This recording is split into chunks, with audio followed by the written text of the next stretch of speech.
Abra sua Bíblia, segunda carta de Paulo a Timóteo, capítulo 4.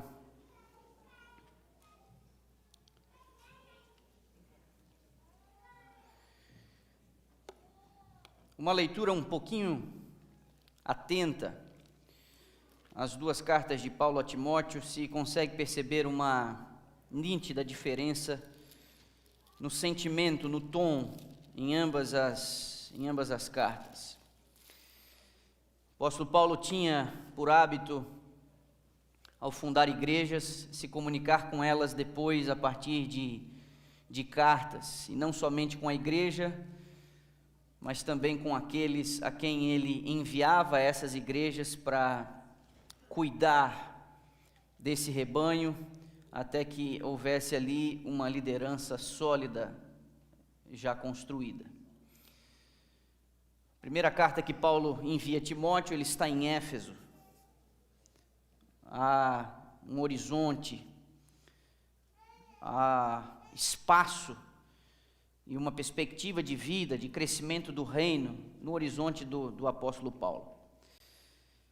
Mas a segunda carta, quando ele escreve a partir de Roma, ele já respira ameaças de morte.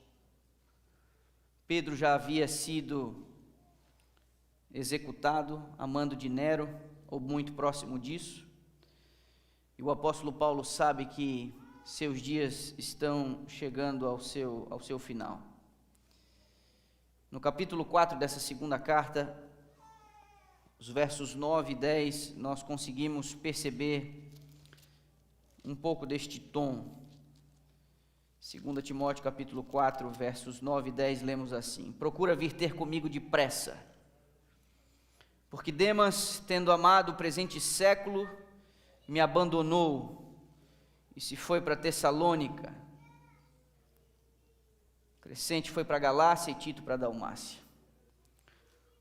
O apóstolo Paulo escreve num tom sofrido, expressando o desejo de ver o seu jovem amigo, ministro, Timóteo, em breve. Desejo esse que não aconteceu, não foi possível. Quando Timóteo recebeu a carta, Paulo já havia sido decapitado a mando do tirano Nero. Mas neste desejo de ver Timóteo, ele solta no meio dessa sessão um abandono que ele havia experimentado dentro da sua própria equipe, entre os seus mais próximos e coligados a auxiliadores. E ele cita nominalmente aqui o caso de Demas. Paulo não se demora dando detalhes do que de fato aconteceu, ele apenas resume a condição de Demas e a debandada com a seguinte frase: ele amou mais o presente século. Essa semana eu fiz uma enquete em uma das minhas redes sociais, como eu tenho feito, e o resultado você pode conferir aí no telão. A minha pergunta foi uma e bem simples: você já se sentiu perdido alguma vez dentro da igreja, mesmo estando dentro da igreja? De algumas dezenas de pessoas que responderam a minha pergunta, 88% delas confessaram honestamente que, mesmo estando dentro da igreja, já se sentiram perdidas.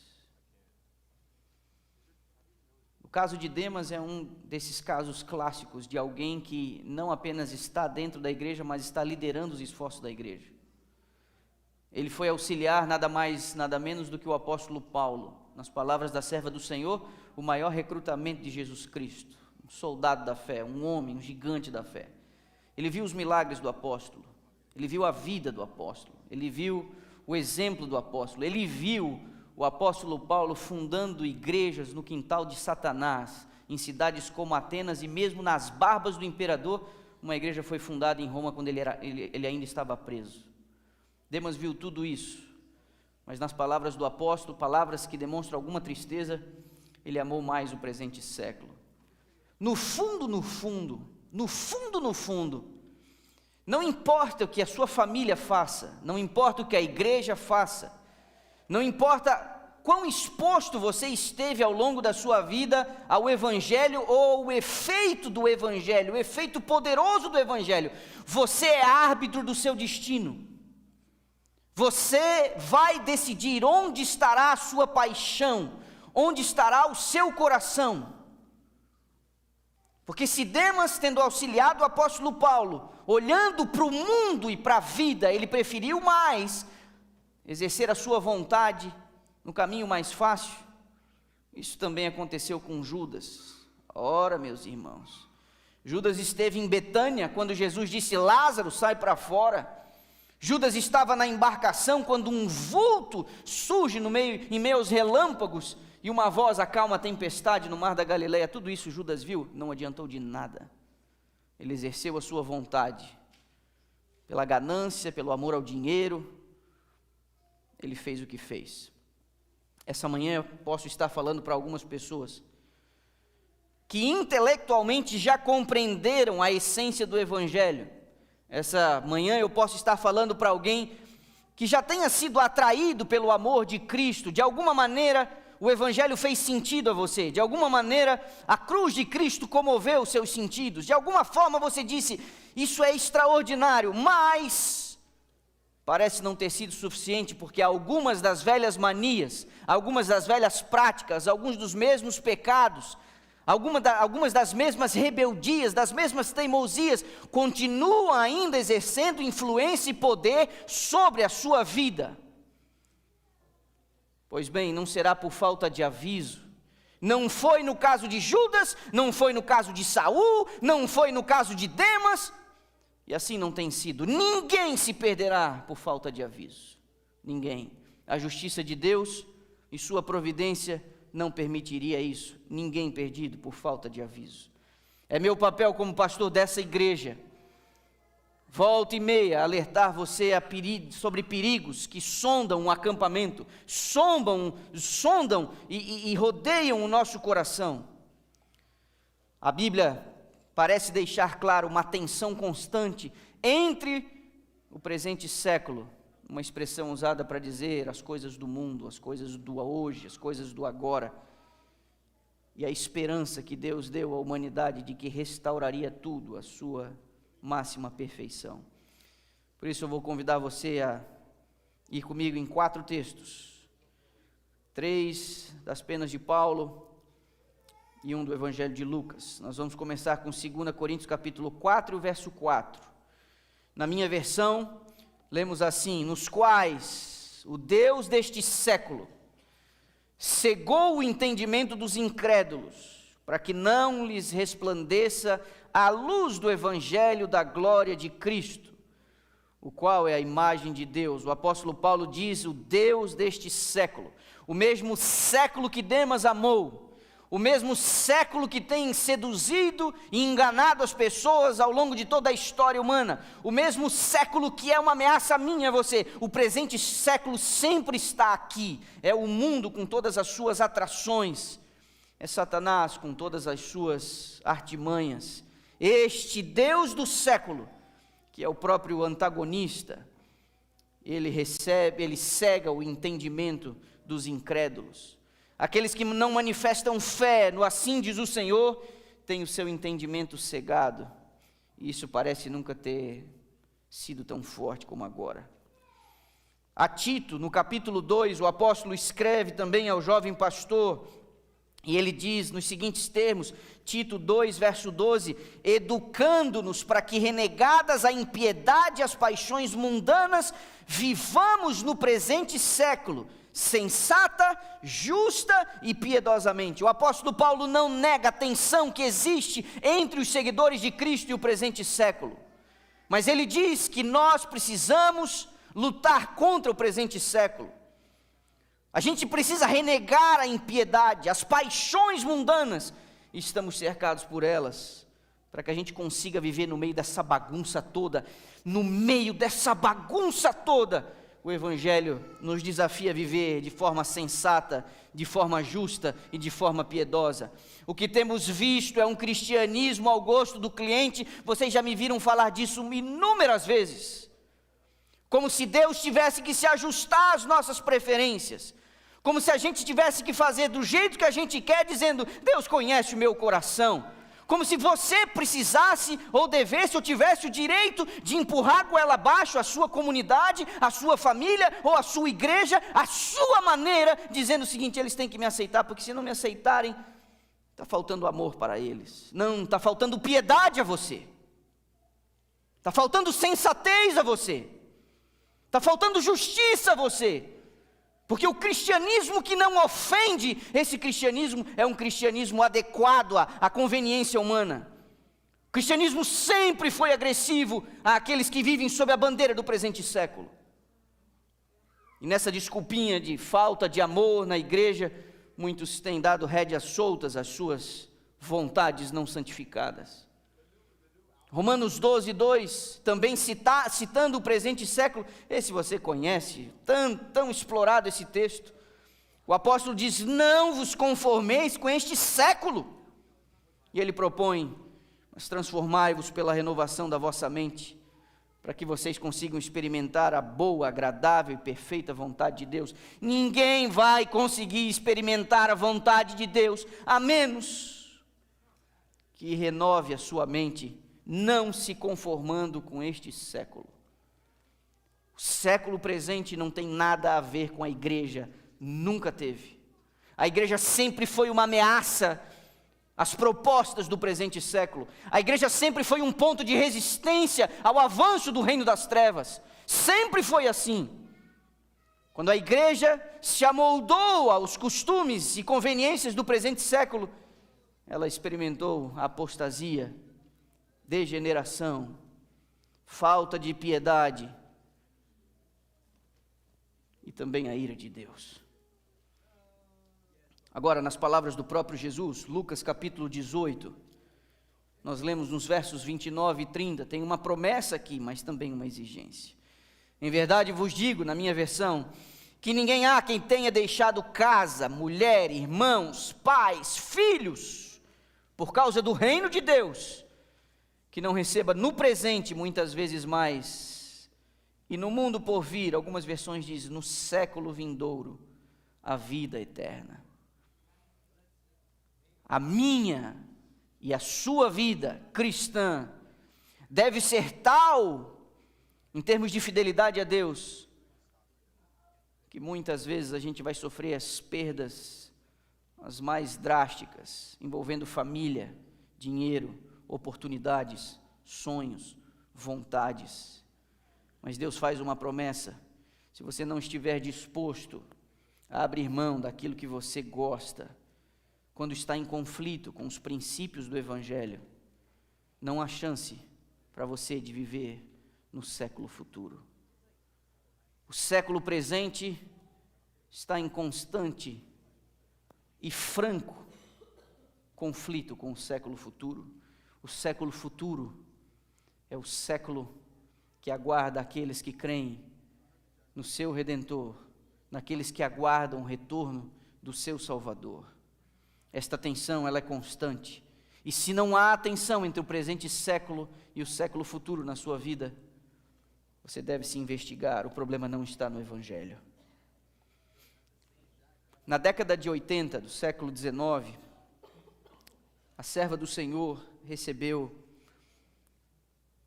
uma concessão especial do Espírito Santo em uma série de visões.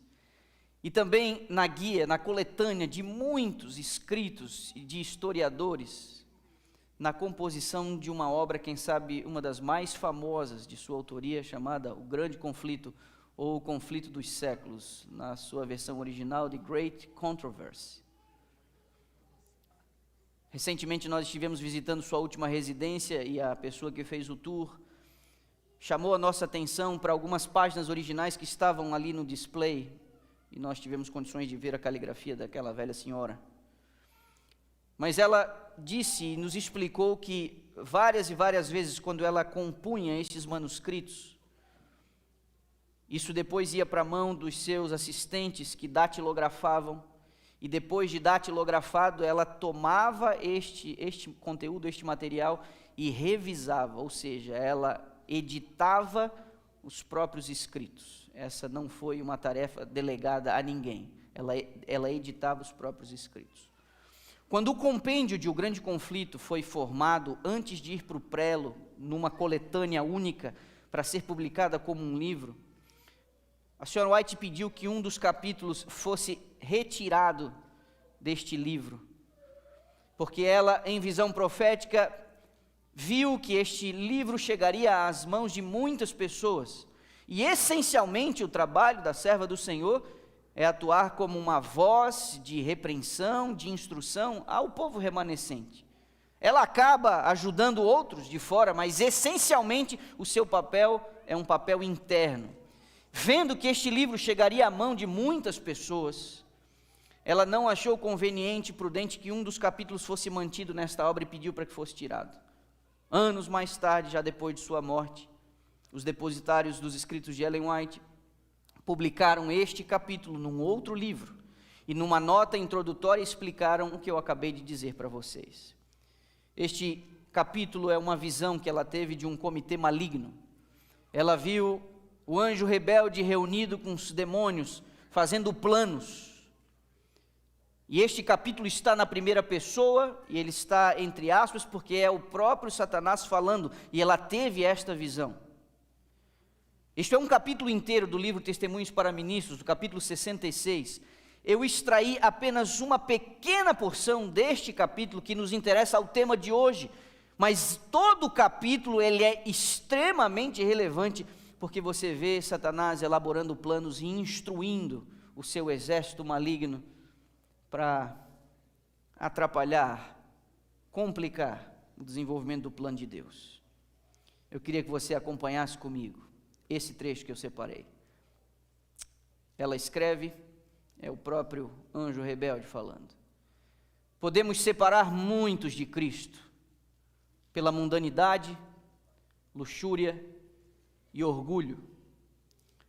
Podem julgar-se salvos porque creem na verdade, mas a condescendência com o apetite, as paixões mais baixas que confundirão o juízo e destruirão o discernimento, causar-lhes-ão a queda. Devemos estar presentes em todos os seus ajuntamentos, especialmente em suas grandes reuniões, e a nossa tarefa muito sofrerá, e devemos exercer grande vigilância, empregar todas as nossas artes sedutoras, para evitar que as almas ouçam a verdade, e por ela sejam impressionadas. No início do trecho que eu selecionei, ela coloca mundanidade, luxúria, orgulho. Esses são elementos, ferramentas muito fortes e vivas do presente século. A pergunta que eu faço a você essa manhã é se a vida que nós estamos levando, o estilo de vida que nós estamos levando, reflete os princípios de que reino?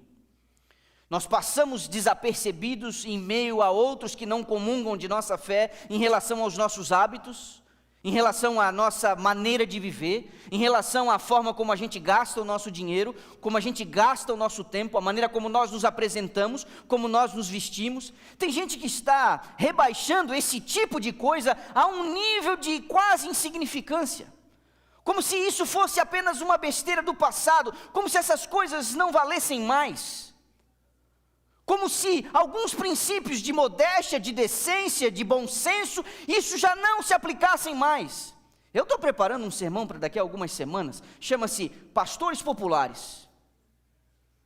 E tem um filho do demônio que anda pregando por aí, eu não consigo classificar de outra maneira a não ser assim, que chegou a dizer recentemente que algumas porções dos escritos de Paulo deveria sentir vergonha, porque Paulo não tinha um esclarecimento do evangelho direito para poder escrever o que ele escreveu, que aquilo ali é completamente...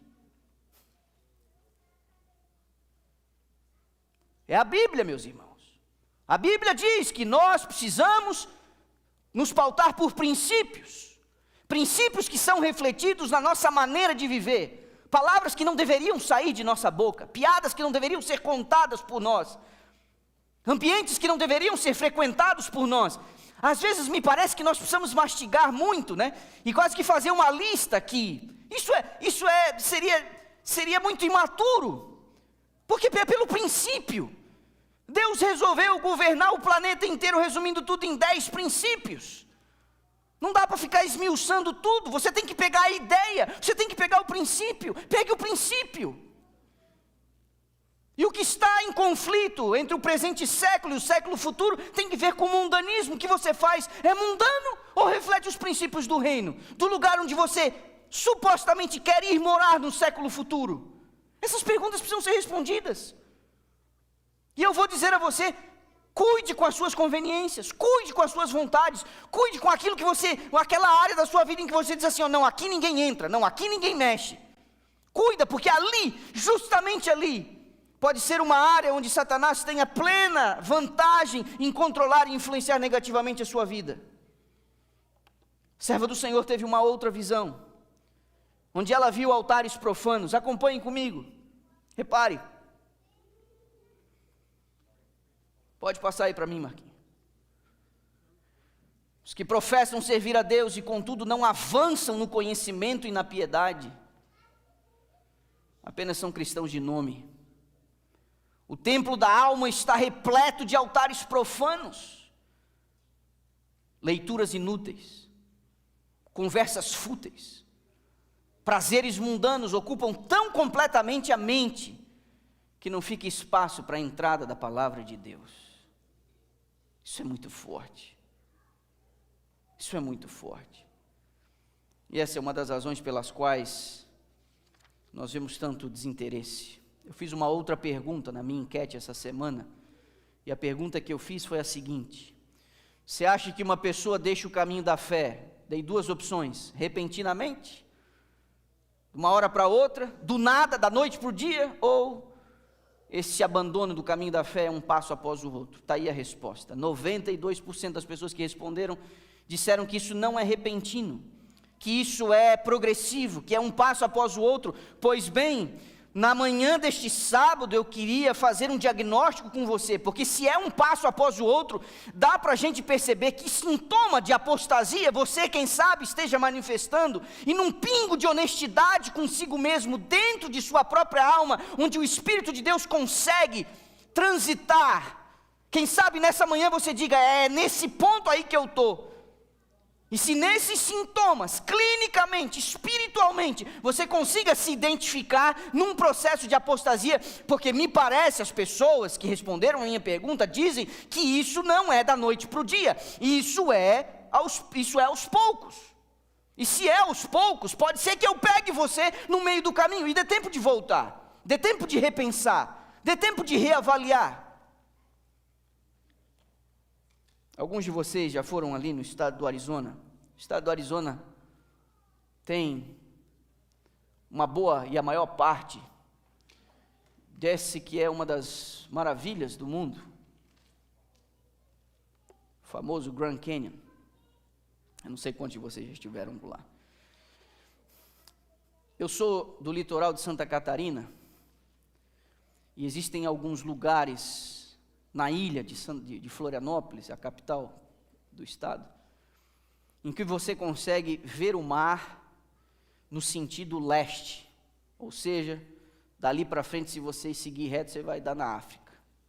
Aquela era a minha noção de grandeza, o mar era a minha noção de grandeza, porque ele estava perto e ao mesmo tempo enorme.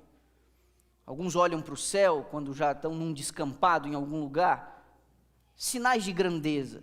Mas quando eu fui ao Grand Canyon, há uns 10 ou 11 anos atrás, eu fiquei extasiado com a imagem. E faço aqui um incentivo. Você, numa férias de família, você pode fazer planos. Eles têm estruturas boas para você poder fazer essa visita. Quando você chega num dos variados pontos de observação, você dá de cara com a imensidão. E o abismo de alguns desses pontos impressiona. Você se sente um nadinha, você se sente nada. Alguns desses pontos de observação te dão no horizonte o que o rio serpenteou fazendo, né? O movimento da água e da erosão, todo este caminho aí. E existem algumas opções para explorar o Grand Canyon, como trilhas em que você desce até lá embaixo, à beira do rio. Algumas dessas trilhas são feitas a pé, outras são feitas com mulas, cavalos, várias opções. Mas o que realmente impressiona é que quando você vai a um desses pontos de observação, e tem alguns parapeitos, e às vezes até lugares em que não há mesmo, é só uma plataforma de pedra e você olha assim o abismo. Volta e meia dá algum acidente assim, mas você tem um dispositivo no seu cérebro, que quando você está numa posição de perigo, esse dispositivo não funciona muito bem, né? Mas a Jane diz que o meu é quebrado, mas ela só está exagerando. Você olha aquele abismo e você sente o medo do abismo, o medo da altura. Você olha aquilo e... No mundo espiritual, você está lidando com alguém muito, mas muito perspicaz, muito astuto, muito inteligente. E esse anjo rebelde, que odeia os filhos de Deus, que foi expulso do céu, e no livro do Apocalipse, capítulo 12, diz que ele está cheio de ira, porque ele sabe que tem pouco tempo. Este ser já derrotado no Calvário, já tendo sido a sua morte, o seu final decretado pelo poder e pela justiça de Deus, ele quer levar o máximo de gente com ele para o fogo do inferno. Então ele é muito esperto, ele não vai tomar uma pessoa e levá-la à beira do precipício e dizer, se joga daqui, é tão bela a vista, se joga daqui. Ele não faria isso. Isso seria muito pouco eficiente dentro da sua astúcia, dentro da sua inteligência. Ele não vai fazer. Ele deseja que você vá para o abismo, mas ele sabe que levar você à beira do precipício e dizer, se joga, isso não vai ser muito, porque o seu sistema de alerta, ele vai acusar, não dá, eu vou me dar mal aqui. Então o que ele faz? Ele não convida você, ele não pode te jogar lá de cima, essa autoridade ele não tem. Satanás não tem o poder de empurrar ninguém à beira do precipício, ninguém. Ele pode confundir, destruir, não. Ele pode seduzir, empurrar, não. Deus pôs um limite. No fundo, uma pessoa que se destrói, ela tomou a decisão para se destruir. Então, ele não vai levar você lá e dizer, se joga, e ele também não pode te empurrar. Então, o que ele faz? Ele convida você para um passeio, para uma trilha. Ele quer você no abismo. Ele quer você lá embaixo. Como não dá para te jogar lá de cima, então, ele pacientemente aguarda você se distrair, ele aguarda você perder as forças, ele aguarda você ficar meio confuso com a vista, ou qualquer coisa do tipo, então ele leva você para um passeio. Vocês começam a descer essa trilha, mas de maneira confortável, nada muito abrupto, sem grandes pulos, sem muitos arranhões, é apenas uma caminhada leve. Você começa a ver as coisas numa outra perspectiva, e ele começa a levar você para essa trilha. Essa trilha tem vários estágios. O último deles, você se dá conta, está lá, no abismo. Você não precisa descer rolando, você não precisa descer se esborrachando, basta que você desça. Eu quero seguir algumas pistas com você nessa manhã, alguns desses sintomas. O primeiro deles, as pessoas passam a não ler mais a sua Bíblia. Vocês já me viram falando sobre isso. Pesquisas recentes indicam que mesmo entre os adventistas, que um dia foram considerados o povo da Bíblia, uma média de 15 minutos de leitura semanal, isso não resolve a vida espiritual de ninguém. Este é o livro. Não tem como sobreviver sem comer o pão da vida. Não tem como se defender das artimanhas de Satanás sem o estudo da palavra de Deus. Não tem como você viver de comidinha mastigada. Não tem como você, ao trabalhar, botar ali no YouTube ou no Spotify, ouvir um podcast, ou quem sabe uma série de sermões, seja da Novo Tempo, do pastor X, do pastor Y. Isso é comida mastigada, tem o seu valor, tem a sua utilidade, mas isso não substitui o fato de você se ajoelhar para pedir sabedoria de Deus e ter o Espírito Santo como teu instrutor, estudando a Bíblia com você e dando a você, sem intermediários, a sabedoria da vida. O primeiro sintoma da apostasia é um afastamento das Escrituras. Você precisa achar tempo para ler as Escrituras. Você não sobreviverá às pressões que estão adiante de nós sem você ter familiaridade com as Escrituras. A Bíblia diz que os seres humanos estarão com coceiras nos ouvidos, não dando ouvidos à sã doutrina. Você precisa ter o seu momento com Deus. Você não pode usufruir do benefício de eu ter estudado o sermão para pregar para você. Você tem que ter o Espírito de Deus, o autor das Escrituras, ao seu lado quando você for estudar a palavra. É com o coração humilde, tirando as suas sandálias, dizendo: Senhor, me dá a sabedoria do céu. Você vai se intensificar, a luz vai iluminar a sua mente, familiarizando-se com as coisas do alto. Isso aqui dá vida e robustez à sua espiritualidade, à sua caminhada.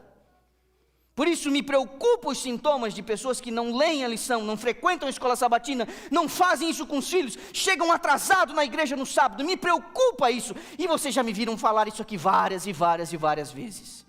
Porque nós vamos doutrinando as crianças desde cedo a não chegar cedo, a não estudar, a não vir às 9h30, a não compartilhar com a lição, a não experimentar com outros a troca de insights, de ideias. E a Bíblia,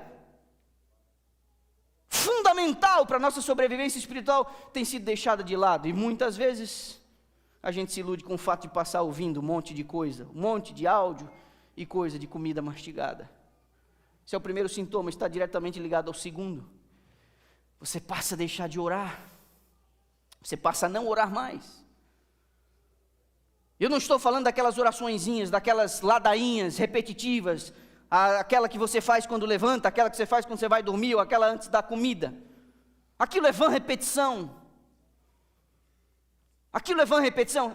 Ok, vale você reconhecer que você acordou pela vida que Deus te deu, que você pede um bom descanso, mas essa oração é um reconhecimento de que Deus está sustentando você, te dando comida, descanso, uma cama, um novo dia. É um reconhecimento? Tem a sua utilidade? Tem, mas não é a utilidade de manter você em pé espiritualmente. A oração que é feita aqui no sábado pela manhã, ela tem o seu significado, mas essa oração também não vai te resolver. A oração que eu me refiro é a oração pessoal, é a oração do quarto fechado.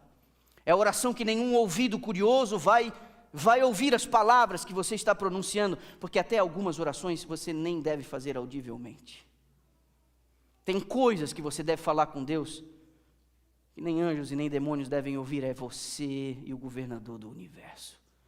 Você acessa o trono do Deus Todo-Poderoso, você entrega para Ele os teus mais íntimos sentimentos, aquelas tentações que não foram transformadas em nenhum ato, é apenas a sombra de uma natureza mal regenerada, que vai levando você a sentir determinadas coisas. Esses assuntos você tem que ter com Deus, você precisa falar com Ele.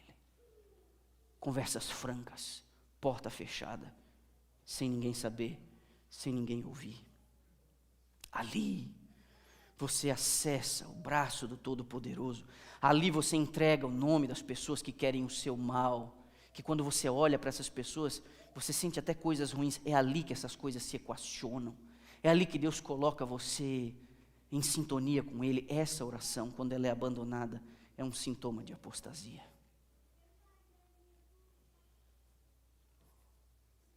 O que nos prepara para o terceiro sintoma, o terceiro passo. Pessoas que não leem a Bíblia e não oram, elas começam a perder o interesse pelas coisas da igreja. Isso vai pressionando a liderança da igreja, isso vai pressionando o ministério da igreja. Sabe por quê? Porque a impressão que dá às vezes é que nós não somos uma igreja, nós somos um bando de animadores de palco. Porque de alguma forma nós precisamos fazer as coisas de um jeito que atraia você. Atrai quem? Que tipo de pessoas estamos tentando atrair? Pessoas que não leem e não oram? Pessoas que estão afetadas pela indústria do entretenimento, excitadas pelo conteúdo de coisas que elas assistem, ouvem e frequentam? É para essas pessoas que nós estamos produzindo conteúdo? Nós precisamos criar aqui um show de pirotecnia para atrair a atenção de pessoas não santificadas que não leem a Bíblia e não oram? É para essas pessoas que nós produzimos culto? Ou Deus é a nossa plateia, a quem nós adoramos aqui? Nós vamos rebaixar agora o estilo da música, a abordagem, a linguagem, a roupa do pregador, o tipo de púlpito que tem aqui, várias dessas tentativas toscas que andam fazendo aí para alcançar as pessoas que vivem assistindo televisão, no Netflix, no YouTube, a semana inteira. É essas pessoas que nós queremos alcançar, porque elas perderam o interesse nas coisas da igreja. Isso é um sintoma de apostasia. Aí, quando uma igreja consegue manter-se firme em relação ao produto que entrega num culto, num serviço, as pessoas estranham, e elas dizem, é coisa chata, é chato, perde o interesse. Isso aí, chato, mesma coisa sempre. É o terceiro sintoma. Aí você vem o quarto, porque você para de ler a Bíblia, você para de orar, você perde o interesse nas coisas da igreja, você agora começa a gastar mais tempo com as coisas do mundo, do que com as coisas da igreja. Você tem mais amigos do mundo do que amigos na igreja. Você tem mais tempo gastando com as pessoas que não estão se preparando para o céu do que com aquelas que estão se preparando para o céu. Você gasta mais tempo com as suas coisas do que com o reino de Deus. É onde você coloca a sua energia, dinheiro, tempo, paixão, é aquilo que move você, gastando mais tempo com as coisas do mundo do que com as coisas da igreja. Aí você evita, é o próximo sintoma, você evita a espiritualidade. Lugares espirituais, reuniões espirituais, assuntos espirituais, pessoas espirituais, elas te aborrecem.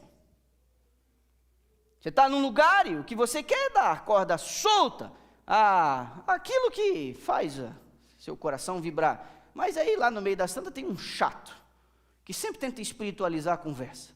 Tem alguém que sempre tenta puxar as coisas para as coisas de Deus. Essas pessoas te aborrecem, essas pessoas te incomodam. Elas são como um espinho que estão ali tentando tirar um pouco o teu sossego. Você está ali porque você quer relaxar. Você foi para lá porque você não quer pensar nessas coisas. Mas e quando alguém tenta, quando alguém puxa, quando alguém convida, isso te irrita. Por quê? Porque os sintomas e a gravidade da apostasia, ela já tem se alastrado como uma infecção. O que leva você ao sexto passo. Porque depois de deixar de ler a Bíblia, deixar de orar, de perder o interesse pelas coisas da igreja, de gastar mais tempo com o mundo e com os amigos do mundo, de evitar as coisas espirituais, agora você está no sexto e penúltimo passo da apostasia. Você elege um culpado. Você precisa ter um culpado. Você precisa, de alguma maneira, que alguém leve a culpa do teu procedimento. Então, sobra para o ancião, sobra para a igreja, sobra para o pessoal da recepção, sobra para o pastor, porque não te visitaram, porque esqueceram do teu aniversário, porque nenhum cartão chegou na sua caixa de correio, porque nenhuma ligação foi feita quando você estava em crise, porque não deram oportunidade de você participar lá na frente, porque não deram oportunidade de te dar um cargo na igreja. Qualquer e todo tipo de coisa é um motivo para você apoiar a sua frustração. Uma expectativa não atendida, quem sabe? Uma vontade não atendida, quem sabe? Então há um culpado, precisa haver um culpado. E quando há um culpado, você precisa de cúmplices. Você precisa de alguém que apoie aquilo que você está sentindo. Então você não fica apenas para si, você vai arrumar gente que pensa da mesma maneira que você. Gente que se sentiu ofendido semelhantemente a você. Você não quer as pessoas que passem pano. Você não quer as pessoas que vão ajudar você a enxergar a coisa de uma outra maneira. Você enxergar a coisa de uma outra perspectiva. Não. Você precisa ter outros que estão tendo o mesmo sentimento negativo. Que também tem uma bronca com o ancião do mês, com o diretor do ministério pessoal, com o pastor atual da igreja, com a liderança constituída ou qualquer coisa do tipo. Você precisa ter um culpado. E por fim, o último sintoma. Depois de deixar de ler a Bíblia, deixar de orar, evitar as coisas espirituais, gastar mais tempo com os amigos e com as coisas do mundo, depois de evitar a espiritualidade, depois de escolher e eleger um culpado, você estabelece um limite para as pessoas que se aproximam de você. Quer me visitar? Me visita. Quer vir na minha casa? Vem. Mas não me fale de Deus e não me fale de igreja. Por favor. Eu não sei dos sintomas onde você está. Eu não sei. Eu não sei. Mas você precisa ser honesto com você. Onde a luz de alerta acendeu? Em que ponto está? Onde você se identificou nesses 7 passos. É uma trilha que nos leva ao abismo. Em que ponto você está da trilha? O apóstolo Paulo, no livro de Gálatas, na carta aos Gálatas, o capítulo 1, versos 3 e 4, ele diz assim: graça a vós outros e paz, da parte de Deus, nosso Pai, e do nosso Senhor Jesus Cristo, o qual se entregou a si mesmo pelos nossos pecados, para nos desarraigar deste mundo perverso, segundo a vontade do nosso Deus e Pai. Trocando por um arroz e feijão, nessa trilha da destruição, eu não sei onde você está, mas o apóstolo disse à igreja na Galácia: Jesus Cristo foi dado para arrancar a gente desse abismo. Jesus Cristo foi dado para desarraigar a gente desse mundo perverso e mau. Jesus Cristo foi enviado para nos livrar da trilha da destruição. Jesus Cristo foi enviado para nos devolver a paz e o sossego, para nos ajudar a olhar para o século futuro e tirar os nossos olhos do século presente. E a Bíblia diz que isso foi possível porque a si mesmo ele se entregou. Marquinho, volta naquela 25, há uma visão. Serva do Senhor viu anjos com balança nas mãos, pesando os pensamentos e interesses do povo de Deus, especialmente dos jovens. Consegue imaginar a cena? O dom profético manifesta-se assim: anjos com balanças nas mãos. Num prato estavam os pensamentos e interesses que tendiam para o céu. No outro prato achavam-se os que se inclinavam para a terra. E nessa balança era lançada toda a leitura de romances, pensamentos acerca do vestuário, exibição, vaidade, orgulho. Oh, que momento solene! Os anjos de Deus em pé com balanças, pesando os pensamentos de seus professos filhos, aqueles que pretendem estar mortos para o mundo e vivos para Deus. O prato cheio dos pensamentos da terra, vaidade, orgulho, desceu rapidamente, não obstante peso após peso rolou do prato. O que continha os pensamentos e interesses que se voltavam para o céu subiu ligeiro, enquanto o outro descia, e ó, quão leve estava ele. Posso relatar isso pelo que vi, mas nunca poderei dar a impressão solene e vívida, gravada em minha mente ao ver o anjo com a balança, pesando os pensamentos e interesse do povo de Deus. Disse o anjo: podem esses entrar no céu? Não, não, nunca. Diga-lhes que a esperança que agora possuem é vã, e a menos que se arrependam depressa e obtenham a salvação, hão de perecer. Que forte isso. Meus irmãos, com amor e afeto pastoral, eu lhes pergunto nessa manhã: onde você está? Que trilha você está fazendo? Você está inclinado em qual direção? Esse caminho está te levando para onde? Você precisa ser honesto consigo agora. O Espírito de Deus sonda a tua alma, Ele te vê do avesso, Ele te vê de dentro para fora, Ele te vê de causa para efeito, Ele sabe em que ponto você está.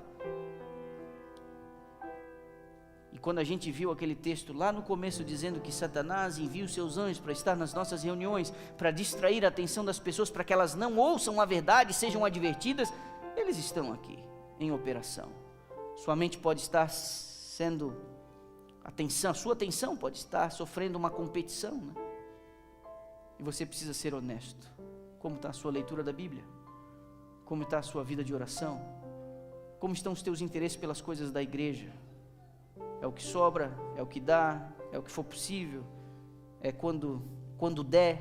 Onde está as tuas energias? A vida que você está levando indica que você está aguardando o seu Senhor e Ele está a caminho? Ou você está muito focado em sonhos, nos seus projetos e nas suas vontades?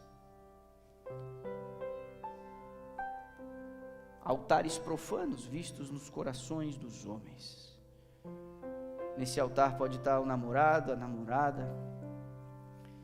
Nesse altar pode estar a sua profissão, o dinheiro que você está ganhando ou que você quer ganhar, a sua titulação, a suposta segurança para a sua aposentadoria, sua família. Aquele que não estiver disposto a deixar pai, mãe, irmãos e irmãs, por amor de mim e do Evangelho, não é digno de mim, diz o Senhor. Isso é forte demais. Meus irmãos, nós precisamos nos conscientizar de que nossa salvação custou caro demais. E nós precisamos nos voltar em arrependimento ao Senhor.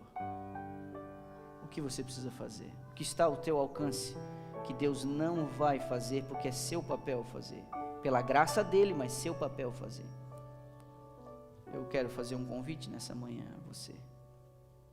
Sente você a necessidade de pedir ajuda?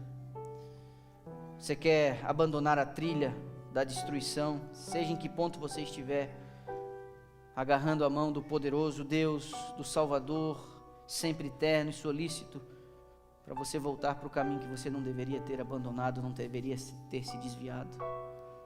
Você acha que você precisa orar um pouco mais por você, por sua casa?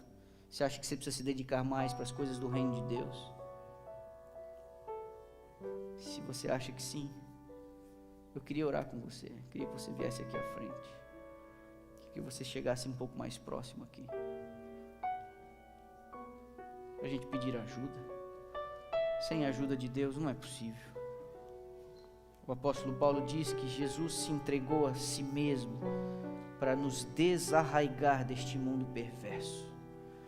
Nós somos maus, temos desejos ruins, vontades ruins, inclinações ruins, somos maus. E você está sendo avisado. Deus te ama, Deus te ama.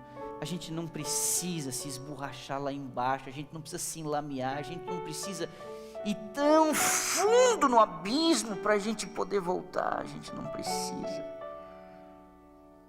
Agora é o ponto do retorno, esse é o momento do retorno, agora é a chance de voltar. Não precisa ser semana que vem, depois que acabar tal coisa, depois que resolver tal problema. Não é agora, é hoje. Porque a Bíblia diz que Jesus se entregou para nos desarraigar deste mundo perverso. Que Deus tenha piedade de nós. Nós não precisamos nos perder. Não precisamos. Deus e Pai, aqui tem uma porção da tua igreja que está espalhada no mundo. Pessoas que o Senhor ama, pessoas por quem o Senhor entregou o seu próprio Filho, pessoas valiosíssimas, e porque elas são valiosas, Satanás tanto as odeia, porque elas custaram o sangue do Filho de Deus. Ele quer fazer com que este sacrifício por estas pessoas aqui não tenha valido a pena, como se fosse um desperdício. Mas de alguma maneira, Pai, de alguma maneira, essas pessoas que se levantaram, vieram aqui à frente, elas estão dizendo que elas precisam de ajuda. Elas precisam de ajuda. Elas não podem permanecer e nem tampouco iniciar na trilha da destruição. Por tua misericórdia, Pai, na porção que o Senhor sabe que nós precisamos, na intensidade de nossa necessidade, o Senhor que lê as almas neste momento sabe o que passa no coração. Nosso coração é território teu.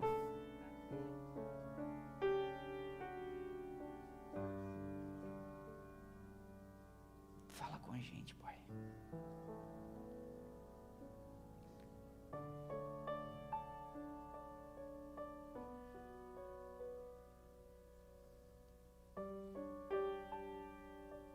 Muitos de nós estamos há bastante tempo sem falar com o Senhor. Franca e honestamente, há muito tempo. Tu és um Pai compassivo e terno, que ama os seus filhos, não os quer ver no abismo. O Senhor desceu até o abismo para nos resgatar de lá. Ouve a nossa oração. Ouve o pedido de socorro destes que se renderam hoje de manhã. Faz a tua glória resplandecer na nossa vida. Uma vida transformada, santificada pelo poder do Evangelho. Por favor, Pai. Outros distantes que nos ouvem, nos acompanham, quem sabe ficaram em casa, puderam vir à igreja hoje, estão viajando, ou quem sabe outros mesmo que vão ouvir essa mensagem num futuro distante. Que essa oração os alcance. É em nome de Jesus que nós oramos. Amém. Amém.